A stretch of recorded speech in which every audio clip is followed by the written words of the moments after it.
Israeli Prime Minister Ariel Sharon is in Washington, D.C. this week. Here he speaks at the annual policy conference of the American-Israel Public Affairs Committee. His comments are about a half hour.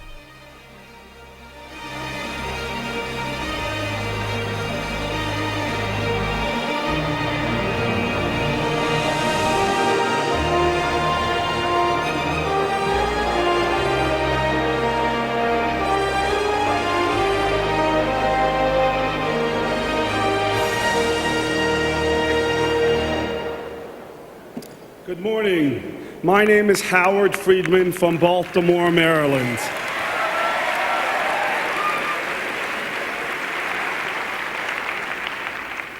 It is my privilege to introduce the Prime Minister of Israel.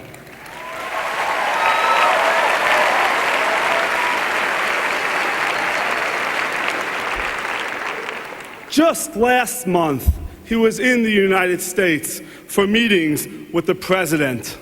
Today, he has returned to speak to AIPAC.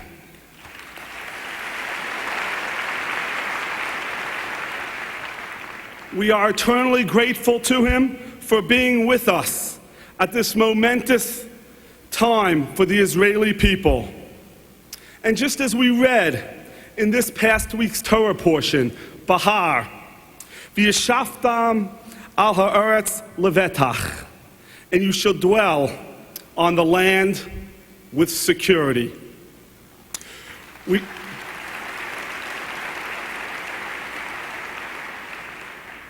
would also like to recognize Ambassador Daniel Ayalon, who is accompanying the Prime Minister this morning. Mr. Ambassador.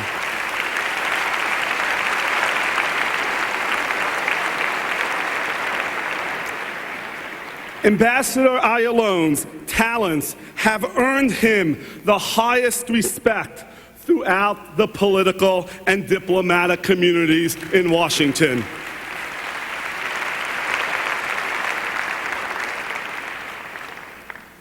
History has taught us a clear lesson. The achievement of peace and freedom requires great leadership. Leadership that is willing to sacrifice and able to make difficult, gut-wrenching decisions that will determine the future of borders, of lives, and of liberty. As the world continues to struggle with terrorism and the threat from radical regimes, the question of leadership is once again of greatest urgency, especially for the people of Israel. Having spent decades as a leader on the battlefield, Prime Minister Sharon has emerged as one of the most important leaders in the quest for peace and security. And he has displayed remarkable courage and uncommon vision during one of the darkest periods of Israel's history.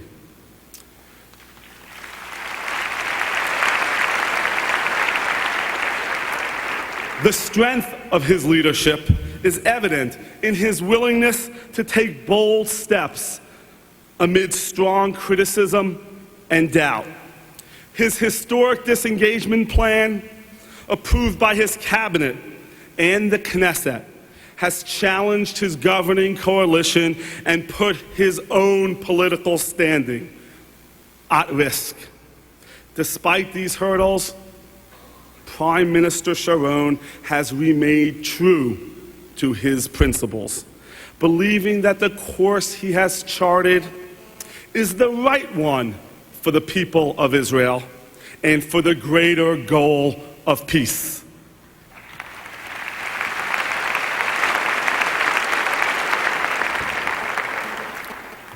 Indeed, as a new century began, the Israeli people, children riding the bus, friends eating in cafes, families driving in the cars, faced the worst wave of terrorism in the country's history, with more than 1,000 innocents lost forever.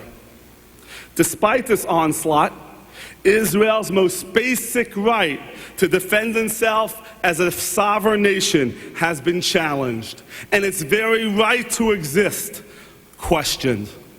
But under the leadership of Prime Minister Sharon, Israel has worked aggressively to stop terrorist attacks, while at the same time it has worked to establish a dialogue with the Palestinians. In the last 2 years, terrorist attacks have declined dramatically. And perhaps just as important, the Israeli people have a renewed hope for a peaceful future.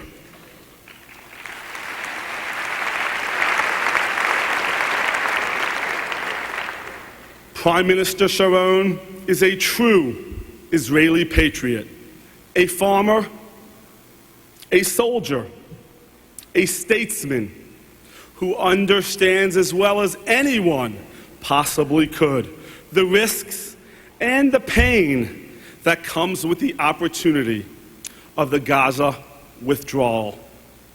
Mr. Prime Minister, we, the American pro-Israel community, will be supporting you and the Israeli people as you work tirelessly to ensure a safer and more secure future for generations to come. Ladies and gentlemen, please join me in welcoming the Prime Minister of the State of Israel, Ariel Sharon.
Shalom to all of you.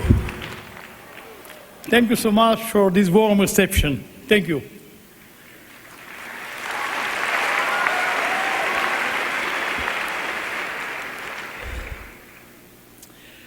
Ms. Beres Manchurian, Ms. Amy Friedkin, Mr. Howard Kaur, Mr. Howard Friedman, Knesset member and the head of the opposition, Tommy Lapid. I hope he's still here.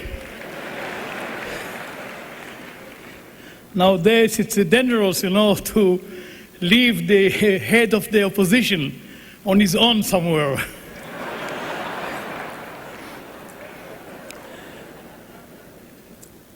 Ambassador Danny Ayalon,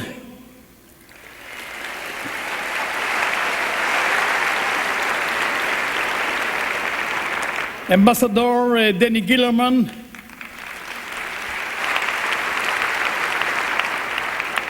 and Ambassador Ari Mekel.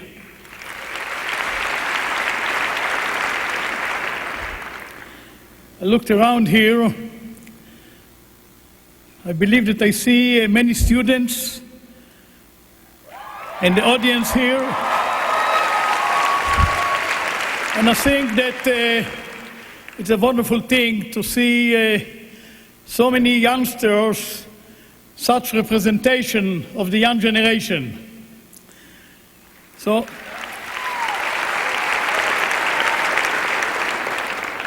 I'm glad to see you here, but I would like to tell you that we all of us in Israel will be very happy to have you there in Israel.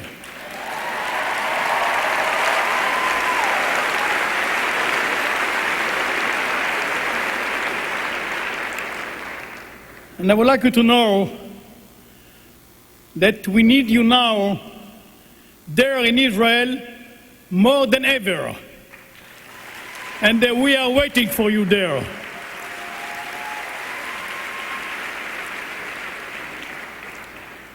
Ladies and gentlemen, friends, I came here from Jerusalem, the eternal, united and undivided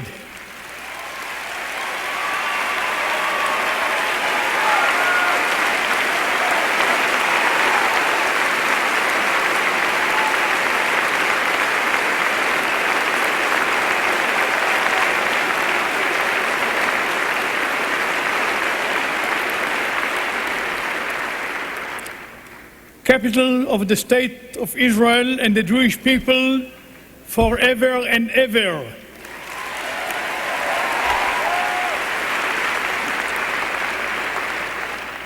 And I would like to use the term lenetzach netzachim, which I would say more than forever and ever. I congratulate AIPAC for arranging this successful policy conference. It is my pleasure to join you in person and to close this incredible event at such a crucial time for the State of Israel.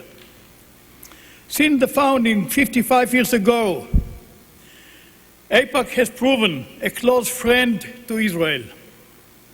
Your activity and the cause that you actively promote issues that improve the bilateral relations between the United States and us. AIPAC's continued support is more important now than ever before.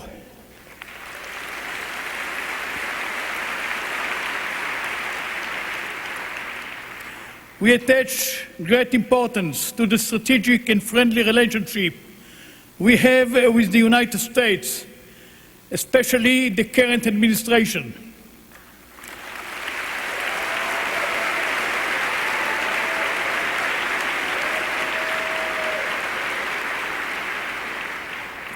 I want to thank AIPAC for contributing to this. You have done tremendous work in order that we would have been able to reach this situation. Thank you for that. Over a year ago, President Bush and I reached a series of understandings that will help guarantee the future of Israel and preserve Israel's character and well-being as a Jewish state with secure and recognized borders.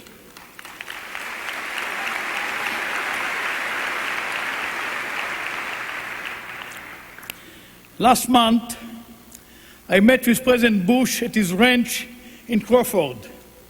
As a matter of fact, a beautiful place. I enjoyed visiting the place there. The only thing that I felt there, being a farmer myself, that I found that the Prime Minister of this small country, Israel, is having more cows than the President of this, I would say, the greatest superpower in the world. During our meeting, the President and I confirmed our understandings on strategic issues. Clearly, the relations between our two countries are stronger than ever before.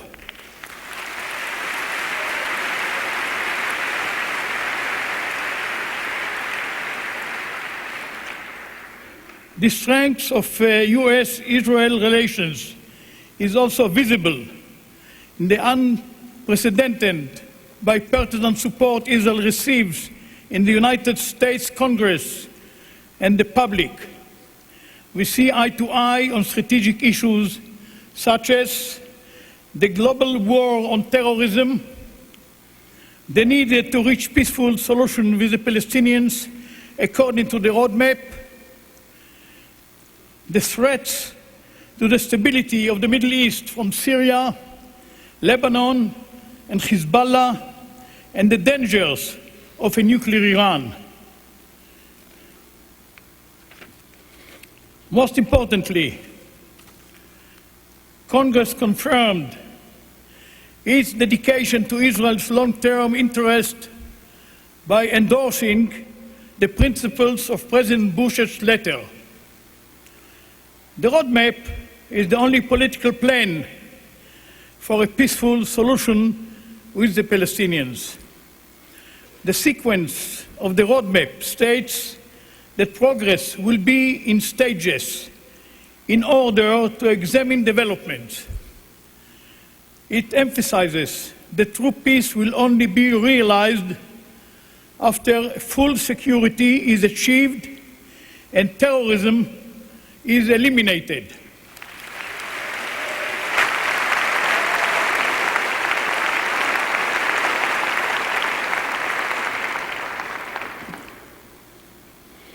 Over a year ago, in the absence of a Palestinian partner to implementing the roadmap, I initiated the disengagement plan, which was approved by the government of Israel and the Knesset, the Israeli parliament.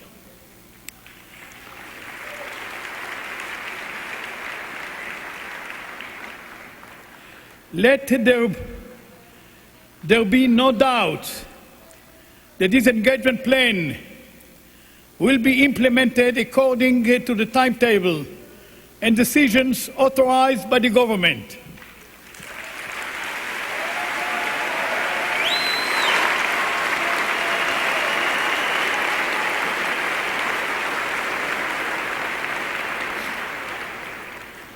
We believe this engagement will increase Israel's security and reduce friction between the Palestinians and us.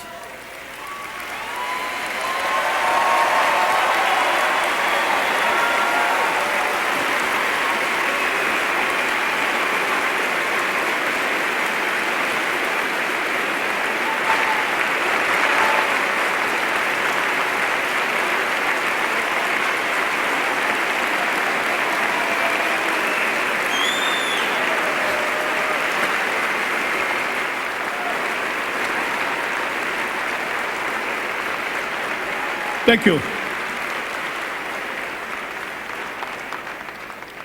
It will help advance our national strategic interests, promote our economy and prosperity, and advance the development of the Negev and the Galilee.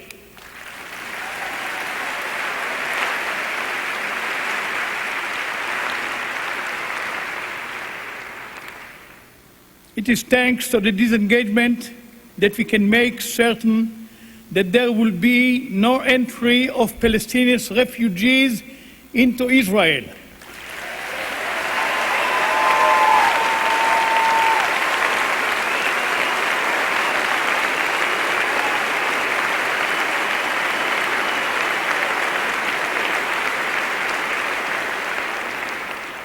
In addition, the major Israeli population centers in Judea and Samaria will remain an integral part of the State of Israel and will have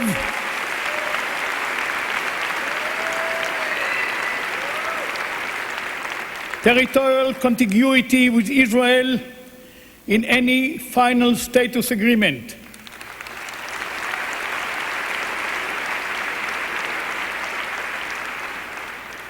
In addition to the understandings I reached with the President since initiating the disengagement plan, it has gained the support of the international community and improved the status of Israel compared to a year ago.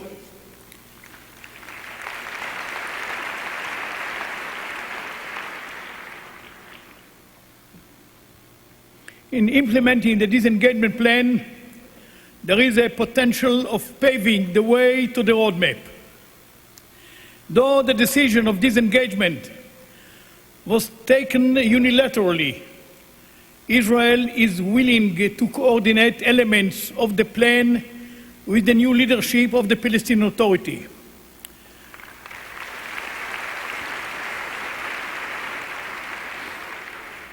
I call upon the leaders of the Palestinian Authority to meet the challenge and coordinate the disengagement with us. The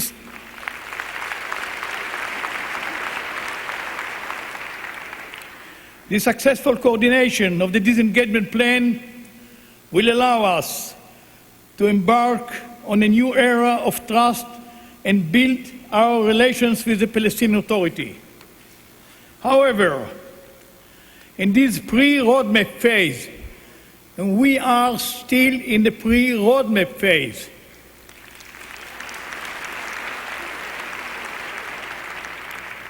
we see a great opportunities in the election of Chairman Mahmoud Abbas. We hope he will be able to lead his people and create a democratic, law-abiding society that will build its institutions, undergo a broad reform process, fight terrorism, and dismantle the infrastructure and dismantle the terrorist organizations.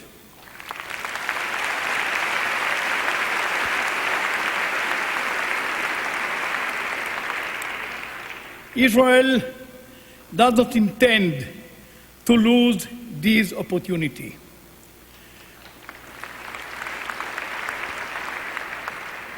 We will do our utmost to cooperate with the new Palestinian leadership and will take the needed measures to help Chairman Abbas.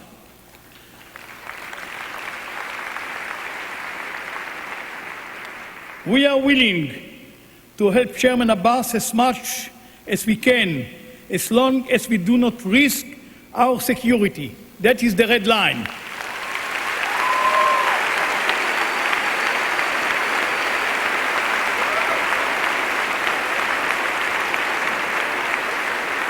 Thank you.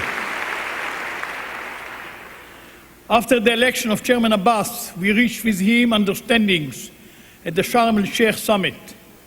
Israel agreed to stop all military action in the West Bank and Gaza, provided the Palestinians stop all violence and terrorist activities against all Israelis everywhere.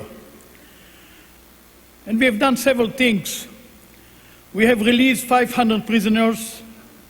Upon my return to Israel, I will present to the government approval the release of an additional 400. Israel has transferred the security responsibility over 2 cities to the control of the Palestinian Authority and is willing to reassign more. We take steps that help the economic and humanitarian conditions of the Palestinian population. We are ready to do more. I appreciate Chairman Abbas' strategic decision to condemn violence and terrorism.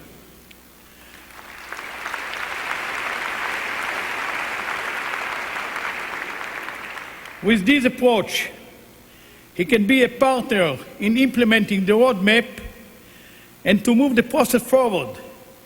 But his statement must be translated into real actions on the ground.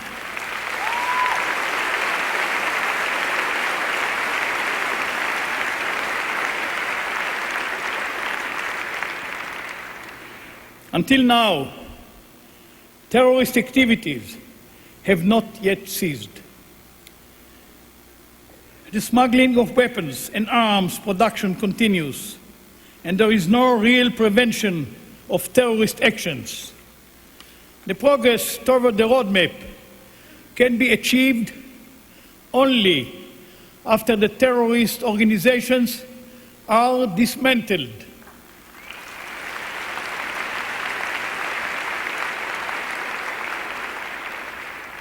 Appeasing the terrorists and engaging them into the political system, Palestinian political system, will only strengthen them.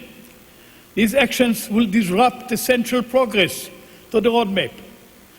It is my hope that progress toward the roadmap will be as fast as possible in order to achieve true peace in the Middle East.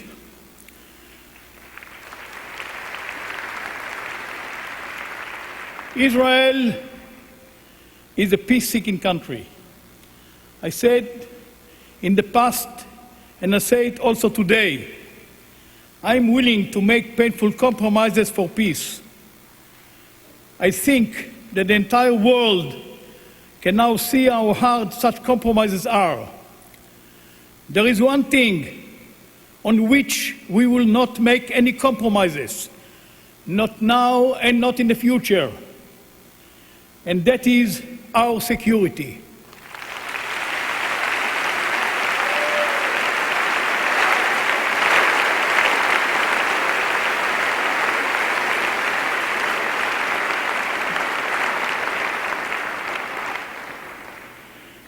Two weeks ago, we marked 57 years since the establishment of the State of Israel.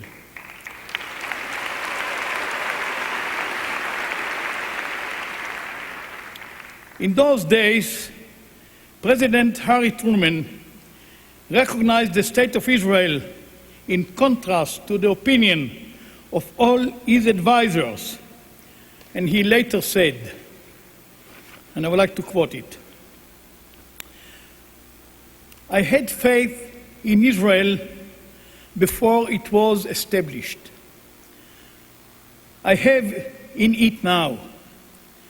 I believe it has a glorious future before it, not just another sovereign nation, but as an embodiment of the great ideals of our civilizations." And indeed, in its short existence, Israel had reached tremendous achievements. We have brought millions of Jews immigrants from 5 continents who speak 82 languages, and they were all absorbed in the State of Israel. They all speak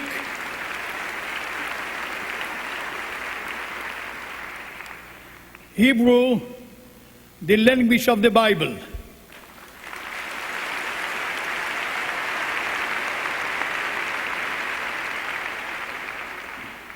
We developed advanced healthcare, research, and academic institutions that are among the best in the world.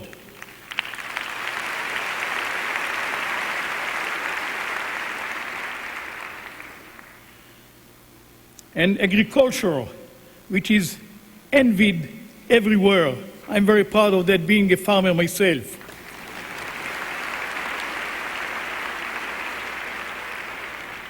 We have more engineers per capita than any other country.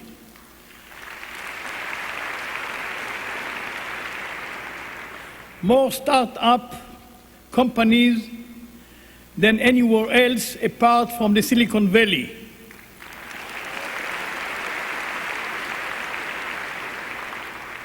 We are a part of the exclusive group of countries who launch satellites into space.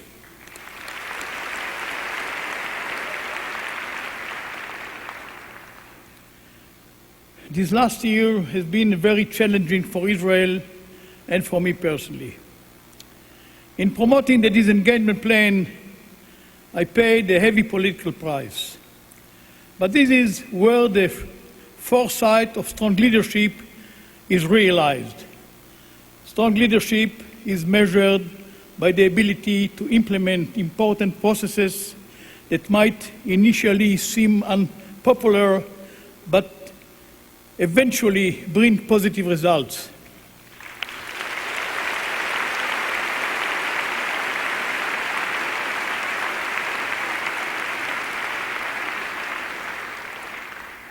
Thank you. The coming period will not be easy, but I believe in the Israeli society and its ability to successfully overcome this period. I am certain that with the determination of the Israeli public, we will be able to emerge from this experience strong and united.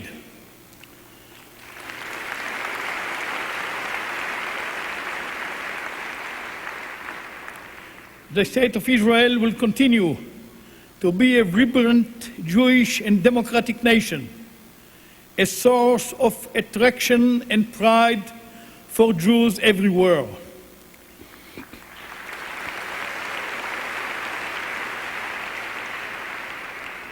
We will continue to bring many Jewish immigrants from all over the world, including North America.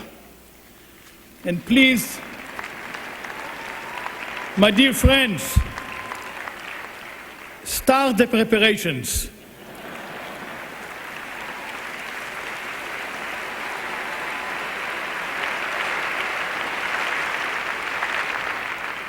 We will further advance and develop our science, education, and culture for our benefit, and in the future also for the benefit of the peoples of the region. With God's help, in the future, my speeches at AIPAC's policy conference, or maybe conferences, I'm ready to come several times,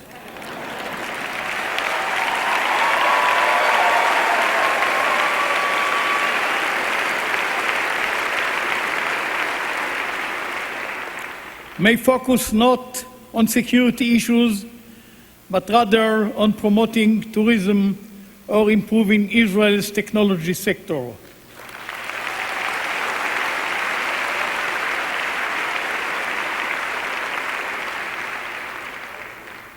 Together, as one, we will work to achieve this great goal. Thank you. Israel is grateful for your contribution and dedication.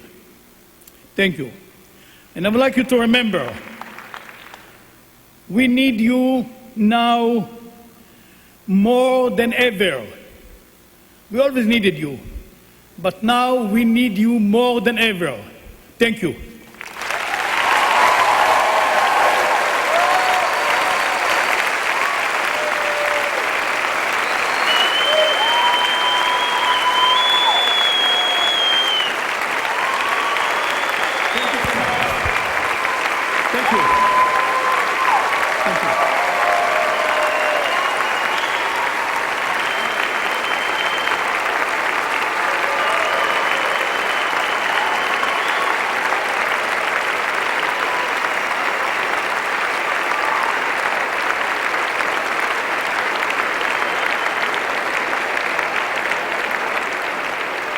Please proceed to assign law appointments. If you have any questions, please ask the legislative